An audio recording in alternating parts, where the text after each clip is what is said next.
everybody. If you are joining in right now, it means that you hopefully watched our last episode, which was Jeff and I speaking at the European CO2 Summit. And in that presentation, I called out direct air capture for not being present in the room. I said, we need more representation. And after that presentation, Rob came up to us and he said, there is direct air capture in the room today. We are here with SkyTree. And that is awesome. It spurred an impromptu meeting of the minds. We got to connect with Rob and his team. And we lined this podcast up because we're really interested with what Rob and SkyTree are doing. So this is Rob van Straten of SkyTree CEO. Rob, great to meet you in Austria. And we are excited to have you on the podcast today. But just so we're clear, it was all about you. He came to see you. Yeah, okay. Okay, so I think it was more that I said there's no commercially viable direct air capture that really really angered Rob. Exactly.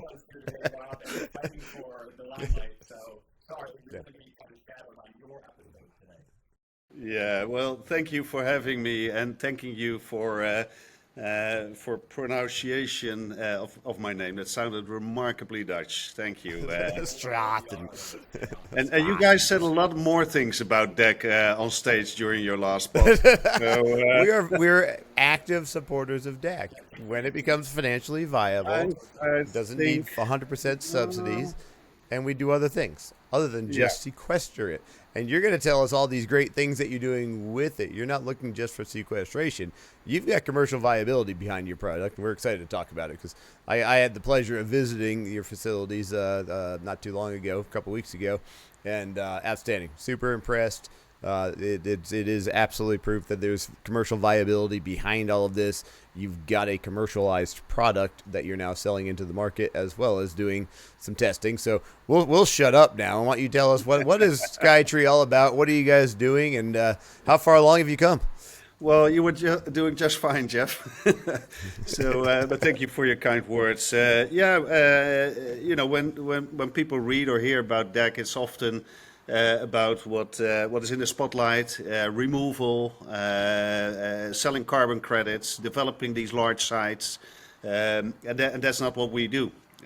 We are developing and building manufacturing machines to take CO2 out of the ambient air at the location where you would need that CO2 and where it has economical value, so not depending on carbon credits or IRA programs or what have you. That's interesting. And I guess my question is, our understanding, right? Everything seems so, rushed, and we're just getting into the space, into new space, but SkyTree has been around for some time. I mean, this is nothing new. This is technology that you have all proven over the last several years. Decades. Yeah, I was about to say, the history is pretty fascinating. One decade. So SkyTree is a spin-off of the European Space Agency, where the technology was developed to keep the astronauts alive in the International Space Station. As it was part of a life support system with oxygen, water, and CO2. People breathe CO2. It had to be taken out. And then, be brought back in the life support system. And then the engineer who worked on that CO2 scrubber, as they called it, he started SkyTree about 10 years ago through an incubator program. He got, if I remember well, €100,000 to start a company. He started a company and he worked for about 8 years with a small group of scientists on this technology, and bringing it from space to terrestrial. So in space you have vacuum, so you can move gases around easily. You don't have weight, mass. You have space, a lot of space in space, and you have unlimited funds of ESA. So those were the first challenges for him to solve. That costed a few years, and then he built the first DAC system. It's here in our museum. It's it's like 20 by 20 centimeters, and it captures 30 grams of CO2 a day. But there was not an understanding of the CO2 universe as it is today. Not with all these removal initiatives, carbon credits, but also there was not a lot of awareness of CO2 utilization. So they developed this small box, and then they thought, well, what can we do with it? Well, maybe we can sell it to people with an aquarium so that they can stimulate the plant growth, but not too much so that the fish don't get killed.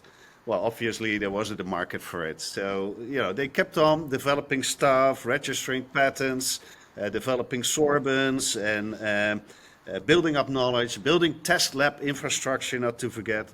And then in 2021, they concluded like 4 years of testing with manufacturers of electric vehicles that were interested in the technology for the same reason as the International Space Station, is to take the CO2 out of the cabin where the people, the driver and the passengers are, so that you can recirculate the air instead of taking air from outside. Because you need to take air from outside for the CO2, not for oxygen. You tend to think it's for oxygen. Oxygen there is enough or sufficient, but you need to take out the CO2. But if you bring in air from outside, you need to heat or cool it. So for an electric vehicle, you could save up to 17% battery or extend the range by 17% by taking the CO2 out of the car cabin. But, of course, no Tesla or Volkswagen will buy from this SkyTree for millions of cars filters. So, it was nice in test cars, and they provided funds to SkyTree. Here's another 100K to keep you alive for another couple of months. But it was not leading anywhere. And so Max, the founder, and the shareholders decided to pivot the strategy, build machines for the global market, and then find a CEO who has experience and a proven track record in scaling up companies on a global stage.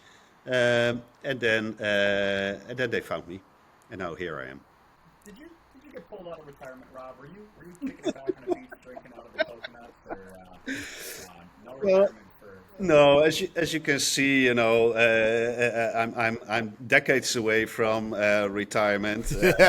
Yeah, but you're right. I mean, I wasn't planning to work so hard anymore. I was comfortably doing boardroom consulting in electrification of transport with European and Asian companies, and that's really a great job. I can recommend it to anybody. You send huge invoices just by telling others what you think. And that's, it's great. You have all the time in the world at night. I know, yeah. I do it for free. I've been doing it wrong the whole time. Yeah, and nobody ever said I was smart. All these social events in the weekends, and now look at me now. Long working days, starting early. Now you're talking to us. Sunday morning, preparing for the week. Yeah, but I couldn't resist. Seriously, I thought, wow, this, I think I understood quite well that I could bring my experience more than anything else. Experience, because you can make so many mistakes if you scale up a company that wants to produce hardware for a global market. It's not easy. It's hard, and I could really use my experience, and I just couldn't resist it. This is such a crazy, fast-growing market. There's so much opportunity, and there's so much need for it. And and when I told my stories about the consulting work I did, my children were not very much impressed, I would say. But now they come home, they want to listen to my stories, and absolutely saving the world. Absolutely. I'm a cool dad again. So yeah, let's get into the meat of the product here. Because I look at it, when we hear DAC. And we hear, pilot programs and, these large scale things. You're talking like football fields of equipment and all these things. So when you hear that, that's not what you guys are doing. I look at what you are doing as more small scale, point of use, functional application for direct air capture. So yeah, kind of, walk us through that. What do you do? And what is the SkyTree product? And does it ultimately scale? Is it more for the point of use purpose of it? Yeah. So you're right. So we call decentralized, right? Our machines are designed. Like the Bitcoin of direct air capture. Yeah, why not? I like that. Well, I'm not sure. Bitcoin is not environmental free. Let's. No Bitcoin, no Bitcoin. No, but decentralized is at the heart of what we do. So we build machines that can function by themselves without any complicated or expensive site engineering. If you need CO2, you can buy a box, put it on site, connect it, and it takes CO2 from the ambient air at that location where you need it. Starting very small. The unit currently on the market does 20 kilograms of CO2 a day. Well, who needs 20 kilograms of CO2? Well, for instance, vertical farming. Not the most fast-growing market at the moment. There were some issues in the sector, but we enjoy selling and shipping units to vertical farms in North America and Europe that stop ordering metal cylinders with liquid CO2 from a gas company and get that delivered to their site, and instead put our machine there and have a no worries supply endlessly being available, as we have too much CO2 in the atmosphere anyway. So that's like a first step. Then our bigger model, Stratus, is introduced to some market segments already and will ship at the end of the year. And a Stratus unit, there are different models, does 625 kilogram of CO2 a day, and our largest model does 2,500 kilo CO2 a day. So that's 900 ton a year. That's one unit. Now, if you need more, Jeff, if you want to power an e-fuels factory, or you want to populate these systems over a removal site with a license to store the CO2 in a geological formation, then you just take 100 systems or 200 systems, right, of 900 tons a day. So there's no end to the scaling of it, because it's all individual units that don't require site engineering or whatever. And we just build volume of these machines. And because we focus on volume building of distinct machines, we will quickly see the benefits of costing down the supply chain. And we tend to make that a self-fulfilling prophecy, because we quickly build the volume. We're not depending on removal sites that take 3 years to develop, with all the delays we see in the news. But we ship products. We already have a backlog. So as soon as we produce them, we ship them, as many as we can. And that will give us the volume to cost down to very attractive cost levels per ton. I read all this magic of below $100 per ton. Yeah, perfect. We'll also be below $100 a ton, but we can actually show you the steps how we get there, right? And that's all based on traditional economical principles, volume, automation of production, and not to forget continuous improvement of the capture material, which we do with our chemical industry partners. As you know, when you look at the different technologies in DAC, electro swing, pH swing, moisture swing, temperature swing, then some people think that this technology or that technology has all the promise and will consume less energy and whatever. But the sorbent-based temperature swing that we're on is the most mature one, and is the one that actually can be scaled up to production, to volume production. And the carbon material can be improved by tens of percentage points on its capture efficiency. There's so much room for improvement. And because the technology is mature and can be scaled up to mass production, you catch two birds with one stone. You improve the technology, the efficiency of the technology, while you drive down the cost of manufacturing. And the two together drive down our price to an incredible low price point, and still allow us to build a very profitable and cash positive business. Yeah, after visiting it, and obviously we've had conversations prior, but just to visit and see it and understand it better just formulated it all for me. But the three biggest things that were my biggest takeaways, or you just hit all of them. So I don't even need to be here. You can just interview yourself. The utilization of basically existing technology, like you said, the temperature absorption. You've got a chemical absorbent that's known, it works. That's not where your focus is. Your focus is on so you're using an existing technology that's low cost. It's proven, as you said, can be blown out in scalability or scaled to volume as this gets rolled out, globally. That was the biggest one. The modularity of your product is great. You're talking basically, just to frame a reference, you're basically talking for that 2,200 kilograms per day is about a 20-foot container, right? Is about the size of that, but they're modular, and you can just stack as many as you need to get to the point. But the last one, the most important one, is that improved efficiency. I think, and I don't want to give away any IP, and I don't know how much you guys release or don't release, so we can cut this out if I say anything wrong, but you're around between 10 and 20% efficient with that absorbent today, and your focus is improving the efficiency of that absorbent. The more efficient the absorbent becomes, that same 20-foot container becomes that much more efficient without any other technology advancements, without any other equipment, without any other capital expense. And that's how you continuously lower the cost per ton captured and utilized long term. Did I speak to that all correctly? Yeah, that's perfect, Jeff. So the key numbers to remember here: the 20-foot footprint size, container size. The biggest capacity of that at introduction is 900 tons a year, 2,500 kilos a day, and the capture efficiency will be in that unit around 20%, and we can increase that to 80%. And the beauty is that once we install machines, and we release the capture material on our development journey, that this capture material comes available as a field upgrade to any system we already installed. Yeah, that's the beauty. You're not, as you improve the efficiency of these units, you don't have to go get a new unit, right? The existing ones do not become obsolete. Yep. You just upgrading it with a new filter, essentially.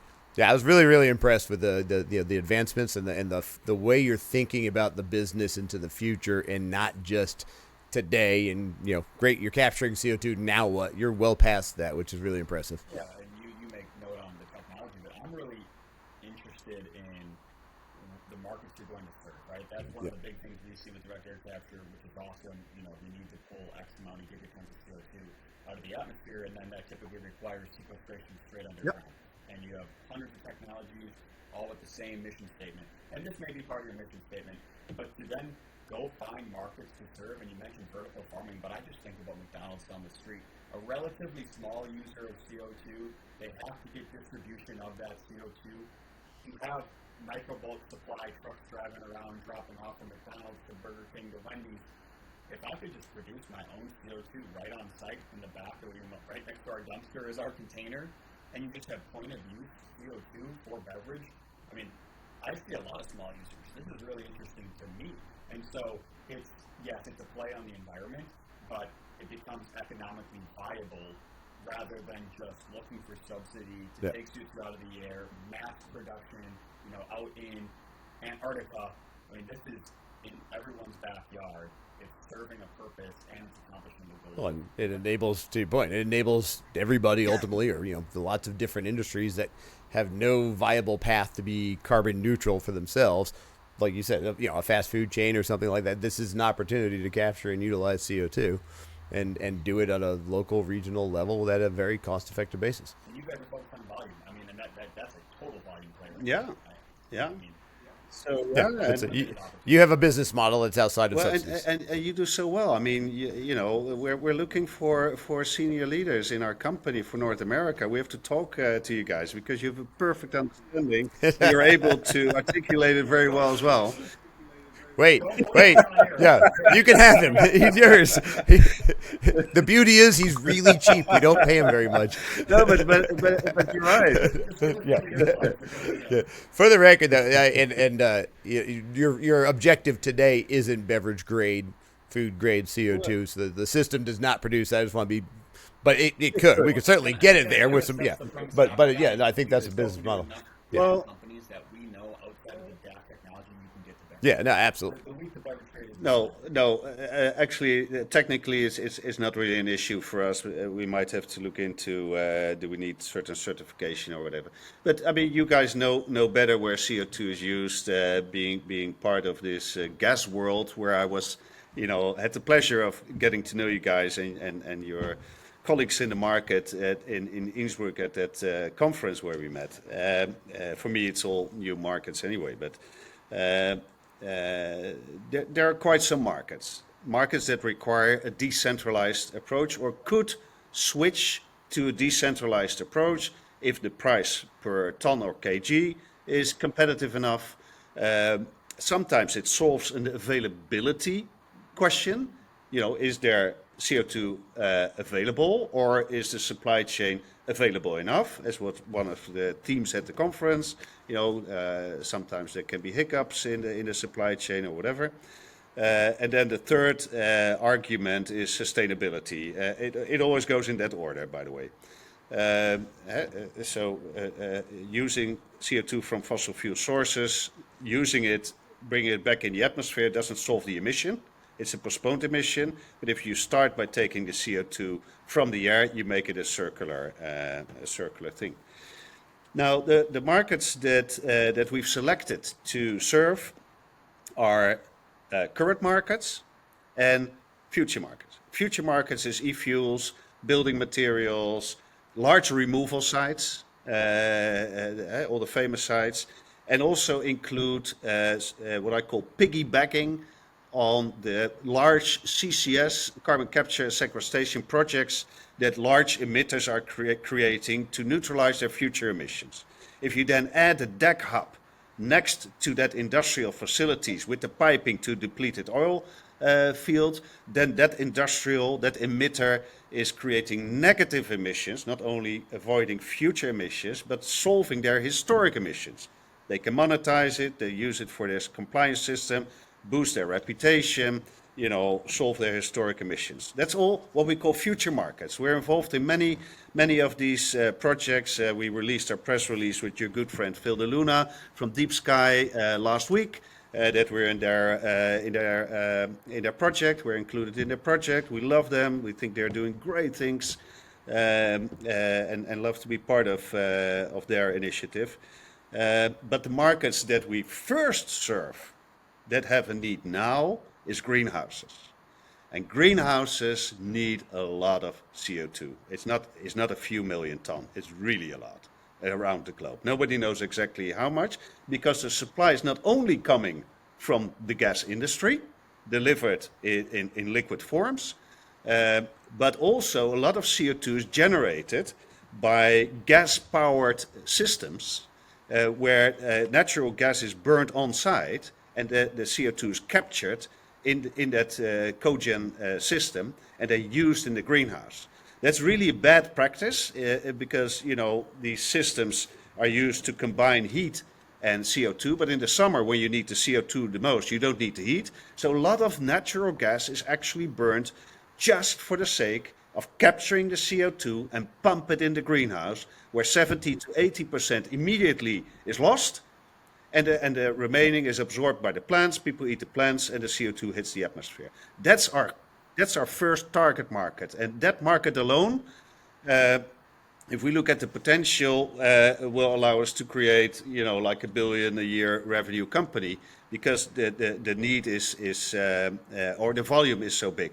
We, as a Dutch company, in the heart of greenhouse innovation, which is all happening in this world champion country, want to conquer the global market in greenhouses so that we can quickly pump up our volume, cost down, and expand into these other future use cases as well. Our biggest shareholder in our previous seed round is an investment fund collectively owned by 300 Dutch greenhouses. So we are really embedded in this sector, also Middle East, also Canada, also California, where we will roll out this technology in volume while we play in projects, demonstration projects, pilots. Right.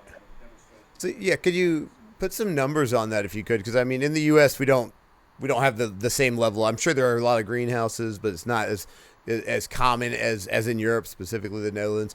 Like from a market penetration standpoint or market size of greenhouses, how many greenhouses are in your target region of Europe or Amsterdam or wherever right now? Yeah, so typically here in the Netherlands, they're quite high tech greenhouses, and they're not as small as everything else in our country. An average greenhouse would spend. You have the tallest people in the world. How can anything in Amsterdam be small? That's true. tallest people in the world. That's true.